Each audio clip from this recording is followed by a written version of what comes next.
Welcome back to the Don't Pre-Order series. It's been a while. In today's first ever studio-specific entry, we are looking at the mother of mismarketing, the master of mediocrity, the fast food of gaming itself, Ubisoft. Ubisoft. This series doesn't make a case for boycotting games forever, just before they've released. But if we're gonna slap around Ubisoft for an entire video, we gotta say some positive things about them too, right? Honestly, no. But I will anyway. 10 seconds of positivity, go. Ubisoft games contain some of the best foundational ideas in gaming. Assassin's Creed 2 helped raise the bar for how much a sequel can improve on its predecessor. Rainbow Six Vegas series remains some of the best co-op tactical shooters on the market. Far Cry 3 was the first time I felt like an action movie hero. I'll never forget that experience. Also, thanks for the gratuitous sex scene. My dad was in the room with me and it directly led to me receiving the talk. Thanks for that. Favorite Ubisoft game on 3? 1, 2, 3. Peter Jackson's King Kong, the official game of the movie. Nice. Seriously, dinosaurs, big monkey, go play it if you can find it. Feel free to comment your own positive Ubisoft thought before we get into the video. Consider it, calling it even for what we're about to do. It's not exactly a secret that Ubisoft has been treading the path of stale ideas and corporate greed for some time now, churning out practically the same game 76 times as a full-price sequel, overusing mechanics like the fast travel tower so much it's become a meme acknowledged by Ubisoft themselves. I know what you're thinking, and no. I ain't gonna have you climbing towers all over the county for me. And adding systems like XP and power levels to series that didn't need them, just to encourage pay-to-progress microtransactions in already fully priced single-player games. And most recently, removing the crew from the game libraries of paying customers, finally bringing more mainstream attention to the "you're not buying a game, you're buying a license, thanks for the money, idiot" system we gamers have been participating in for many years now. Can I get the shit? What shit?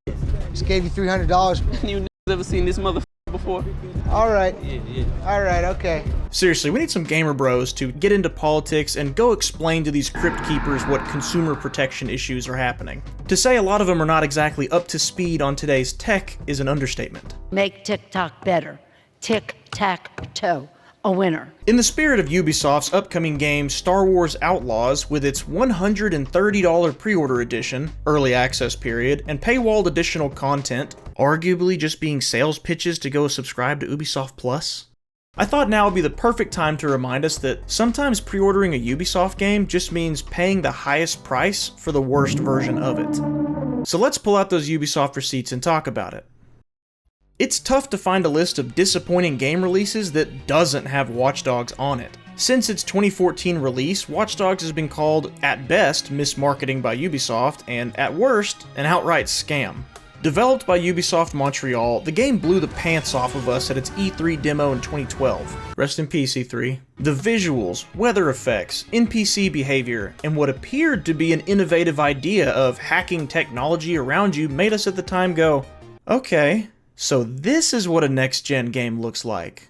Now, it got delayed a few times, but did you see that demo? Functionally, it looked clean and pristine, and longer development time will only mean the game will get better, right? You know what was not clean and pristine? Tracking the ungodly number of variations in pre-order bonuses depending on what edition you got or what retailer you went through. Seriously, you'd have an easier time untangling earbud cords that have been sitting in your pocket all day. And Watch Dogs did stir up some debate back in 2014 about pre-order exclusivity getting out of hand. I mean, come on, if someone really wanted every bonus or collectible for Watch Dogs, they'd have to buy 4 separate editions of the game to do it. But hey guys, don't worry. Ubisoft said the additional content that's paywalled is optional, so no need to be upset they're tying it to specific editions. Stop right there, criminal scum! Of course it's optional. Every game ever is optional. It doesn't mean the consumers you're trying to milk dry can't call you out for the blood-sucking leech that you are. But 10 years later and they're making the same argument for Star Wars Outlaws, so we keep buying, they keep doing, I guess. Alright, so if we don't include retailer-specific editions, yes, even Uplay, since that is the precedent we set back with Battlefront 2. Alright, here goes nothing. Standard Edition, game only, $60. If you wanted an extra mission or cosmetic, you had to get it from a select retailer. Vigilante Edition, game, collector's box, physical hat and mask, game soundtrack CD, DLC mission, and reward you get from that mission, $80.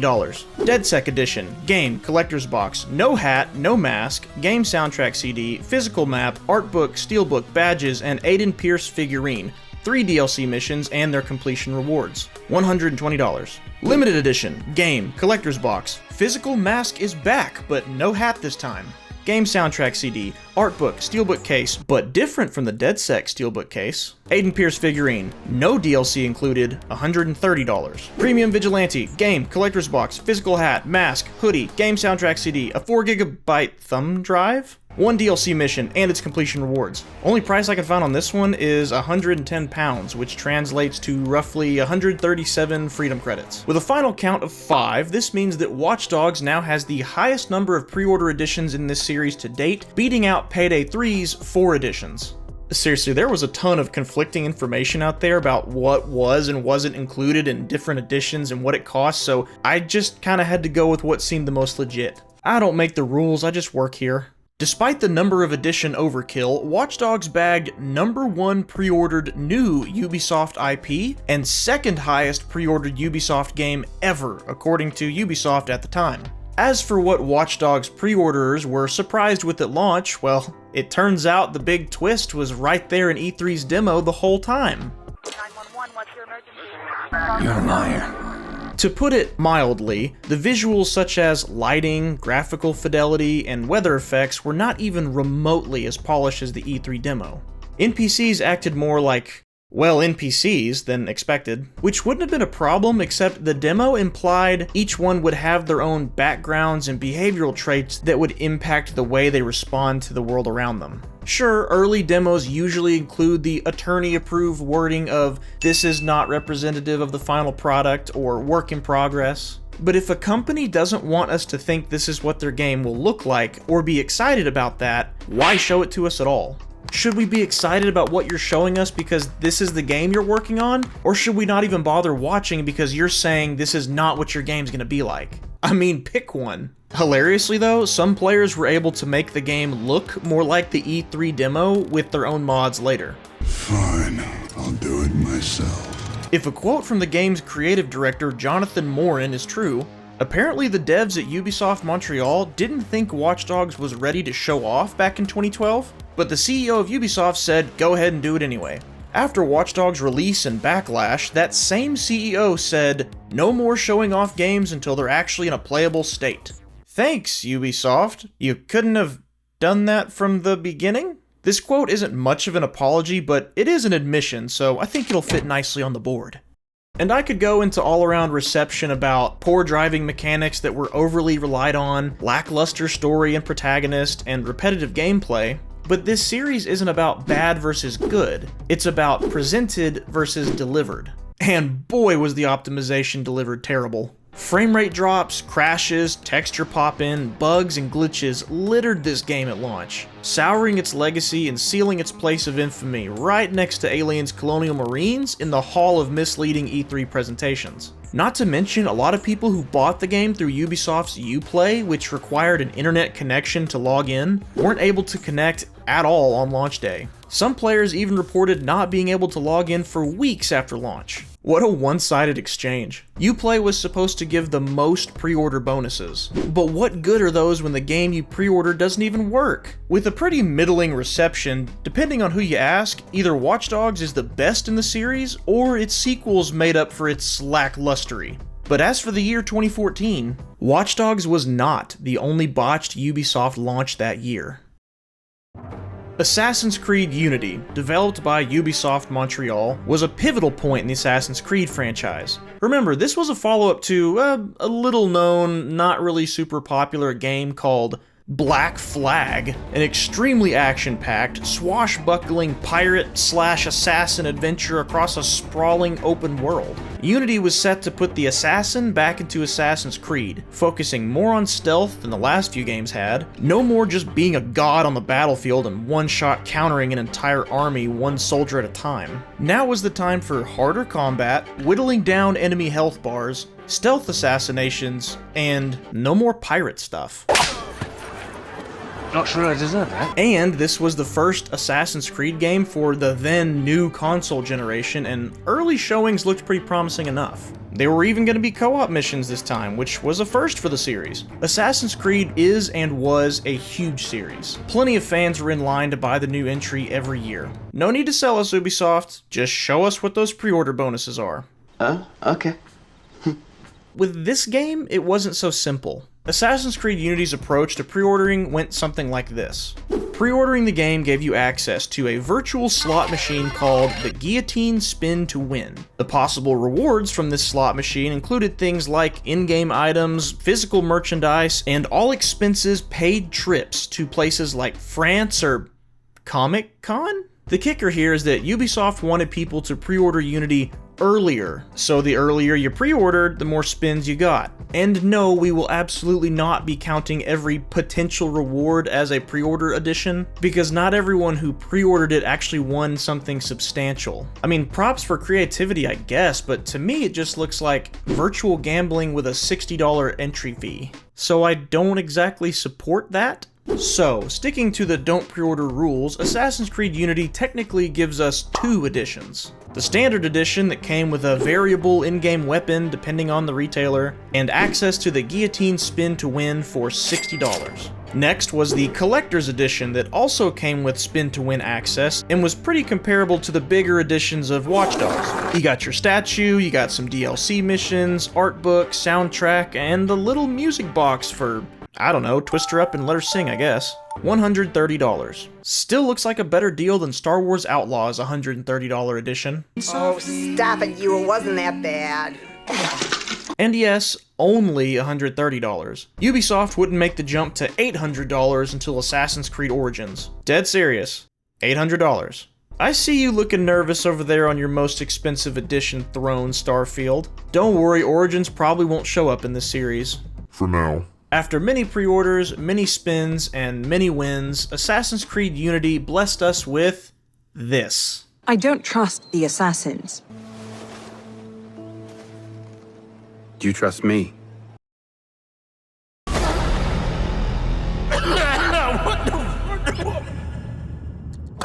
Honestly, compared to today's launches, Assassin's Creed Unity doesn't seem that bad. I mean, save for a game-breaking bug or two. But it is quite the illustration of how player standards for a game's launch has just plummeted over the years. Like in 2014, you bought a game, you expected a game on day one. That's why people were so upset when bad launches started becoming mainstream that year, like with Watch Dogs, Assassin's Creed Unity, and the Master Chief Collection. Now people will buy a game and then on day one they get some of Todd Howard's fecal matter in a box and they're like, hey, would you just give it some time? It'll grow into something beautiful, alright? Anywho, bugs and glitches made Assassin's Creed Unity's launch famous for all the wrong reasons. There was so much of an outcry over this game, Ubisoft not only apologized, they even gave players extra free content to compensate? A surprise, to be sure, but a welcome one. That's right, companies used to actually give more than attorney-approved graphics or some in-game cosmetic store credits to say they're sorry for conning people out of their pre-order money. A premium DLC was made available for free to all players, and people who had already bought the season pass that would have included that DLC got to choose an entire free game to download? Hey, a day one functioning game would have been better, but as far as apologies go, not bad, Ubisoft.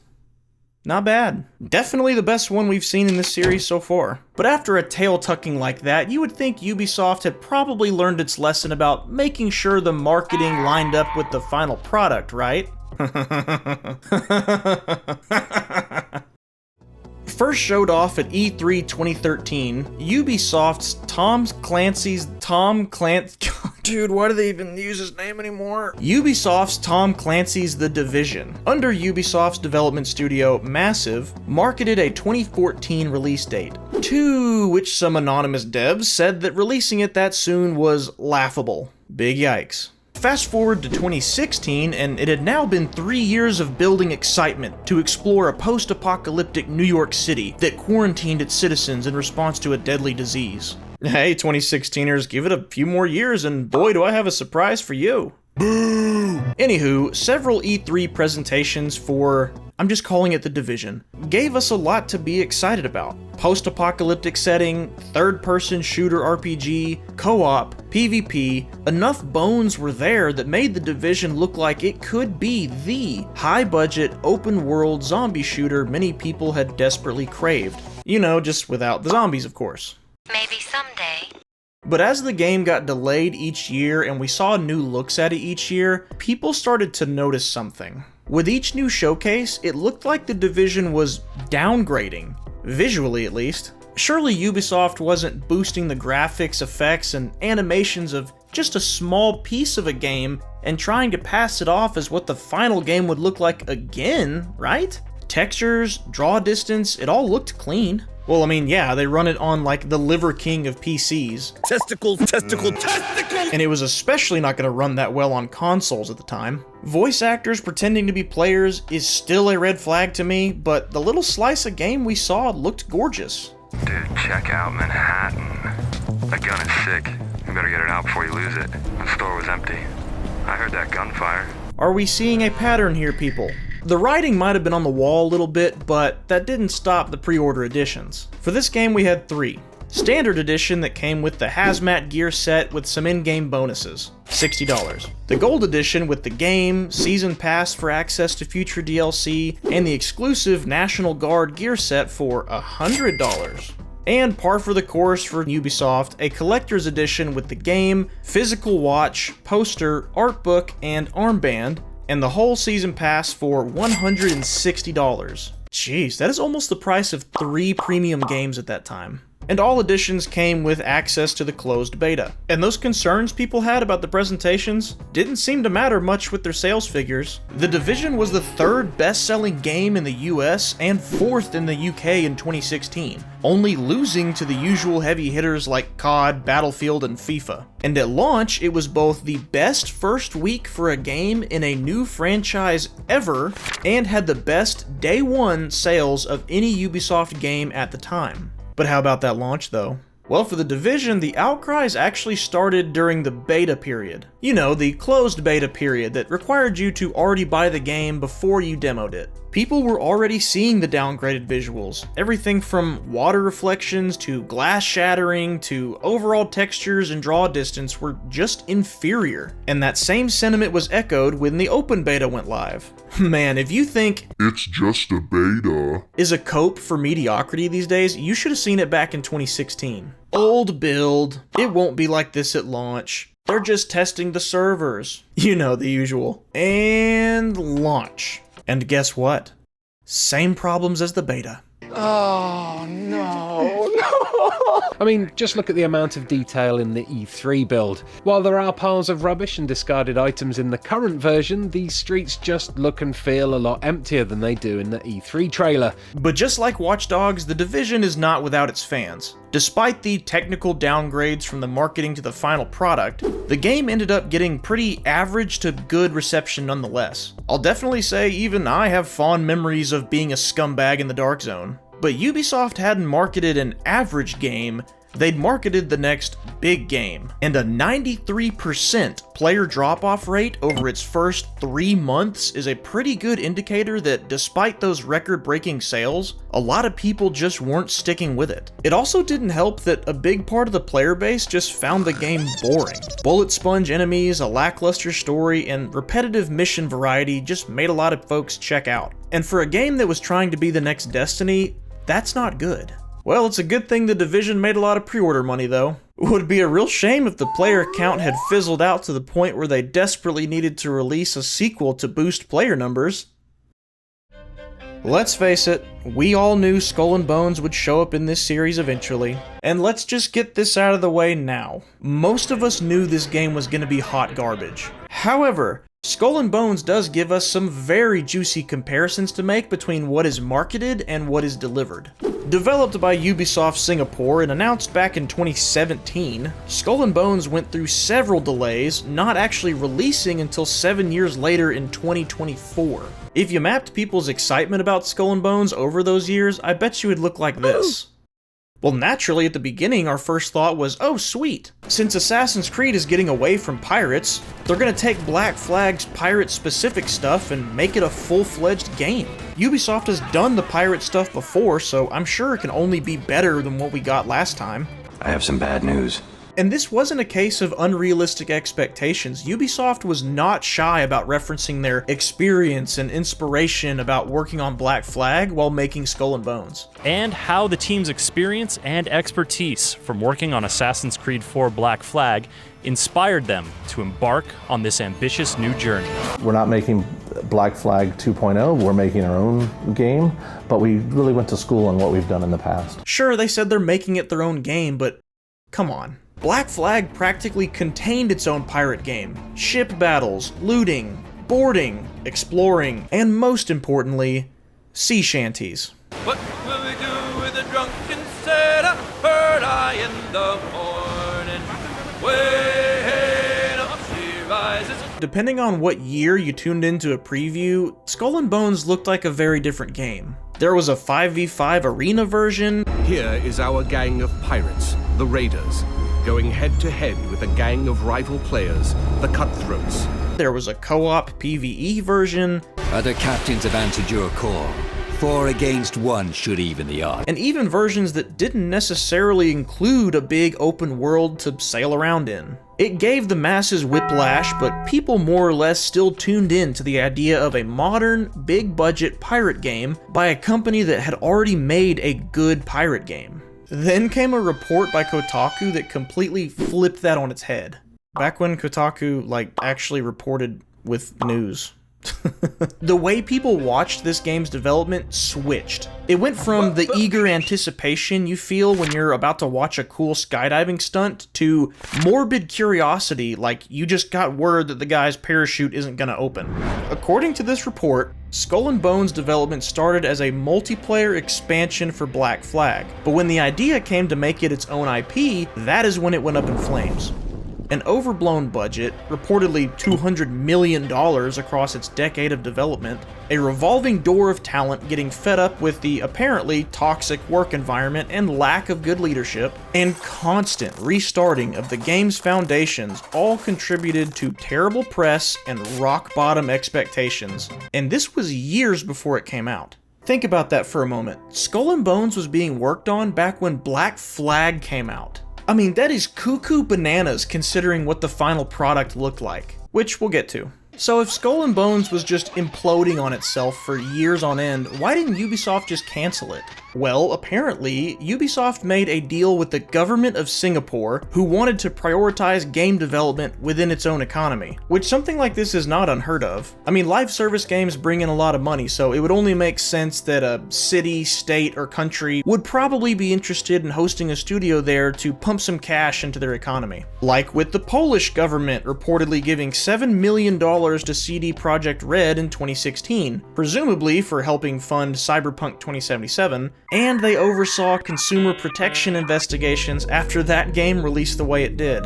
You want to explain yourself? For Skull and Bones, Singapore gave Ubisoft grants and subsidies to help finance development on the condition that Ubisoft use it to launch a brand new IP. Which is hilarious if you think about it. Imagine if the country of Canada gave Activision Blizzard some money to launch a new IP, so they just took the zombies mode out of Call of Duty, launched it as a new game, and just called it like Zombie Boogaloo or something. Like as little effort as possible, and that looks like what happened with Skull and Bones. They were, allegedly, under legal obligation to release the game, so they couldn't just cancel it. Did people really buy this? And while the Singapore office was metaphorically up in flames, what was the CEO of Ubisoft spouting to the masses? Arg matey, this be a quadruple A game. The game is absolutely huge. Don't listen to those people that played the beta and said it sucks. This game will deliver in the long run. Translation, the game we're selling you as a premium product is going to be terrible at launch. Give it 2 to 3 years when you can buy it for $20 and it'll have all the features in it and all the bug fixes that should have been there at launch. If you didn't know about Skull and Bones development issues, or you didn't care, or maybe you just love sea shanties enough to want to pre-order, Skull and Bones can be pre-ordered in 3 separate editions. The Standard Edition for $70, Premium Edition for $90, which included 3 days of early access, an unlock for the Smuggler's Pass, some cosmetics, 2 extra missions, and digital art book and soundtrack. Yep, no more physical art books and soundtracks, I guess. Speaking of physical stuff, if you wanted the physical version of the Premium Edition, it went for $110 and came with a steelbook. Exclusive to GameStop, though. Doesn't count. And finally, the... Oh, I see what you're doing, Ubisoft. It's the same thing they're trying to pull with Star Wars Outlaws. Coincidence? I think not! Look at all this extra stuff you get if you subscribe to our service. You don't want to have to pay $90 for all this cool stuff, do ya? Thanks, Ubisoft. How generous of you. I am not counting that as a pre-order edition. Get out of here. No matter which of the 2 versions you pre-ordered, you got a couple additional cosmetics as well. As for the launch of Skull and Bones, come on. We all know how this game launched. The quadruple A game released in 2024 was inferior to a segment of a game released a decade earlier in almost every way. Shipboarding was now a cutscene. Looting was now a minigame. I kid you not, like, if you were asking the devs, what is the lamest way a pirate could collect wood? I think this is it. Now, to be fair, they did show the boarding and the looting a year earlier, so it's not like they misled anybody, but what about that says quadruple A to you? Water physics, while not exactly game-breaking, were notably worse than they were 10 years earlier. Story? No. Instead, here's the live service special of NPCs giving you generic quest lines to do in a boring let's look at each other and talk cutscene. This is fun! We're having fun! This series is not about games being bad, Kingerd. Oh, come on, the marketing for this game was about how good it was gonna be because they'd put so much time and so much money into it. That kind of blatant mismarketing qualifies as a reason to go in the Don't Pre-Order series, right? Alright, fine, I'll let it slide. Thank you. With Skull and Bones out, Ubisoft responded to the hate by patting themselves on the back for having the best engagement they've ever had for a game, which was an average of 4 hours per day per player. As to how much of that data was impacted by people who just played the free trial, who knows? But I'd imagine there's a reason why they're bragging about engagement instead of sales figures.